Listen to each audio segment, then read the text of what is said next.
يا الله سلام عليكم متابعينا الأعزاز الغوالي، شلونكم؟ طبعا أني غايب عن الشاشة لفترة، يعني تقريبا صار لي 4 أشهر إلى 5 أشهر.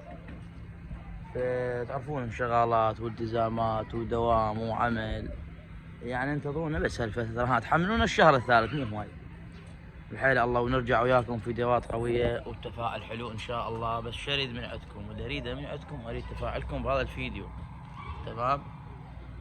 وورد اشوف وش كم واحد متابعني على اليوتيوب من يا محافظة، وتابعونا على انستا حبايب. الانستا مالتي ارتي فاصلة ام ارتي.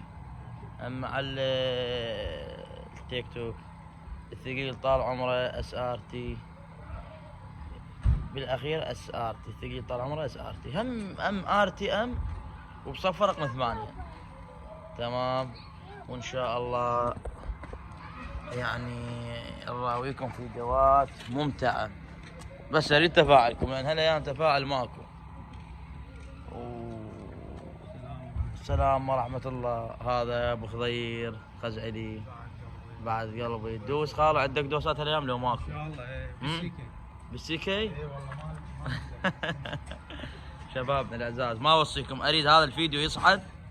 اذا صعد هذا الفيديو ان شاء الله نتواصل وياكم بالنشور وبالفيديوهات الحلوه، وانا بخدمتكم يا بعد قلبي. فان شاء الله انتظرونا بشهر الثالث، هذا الثالث يعني بهاي السنه جاي الحلال الجديد، لان عنده هسه حاليا ارت 19 بيضه، واللاند جروز الموجوده ذيك والله مال عملي مال دوامي. يا حبايب ورد تفاعلكم بهذا الفيديو، وما اريد اطول عليكم، ومشتاق لكم واحبكم، اخوكم ابو عراق الشبلي الثقيل طال عمره. اقطع.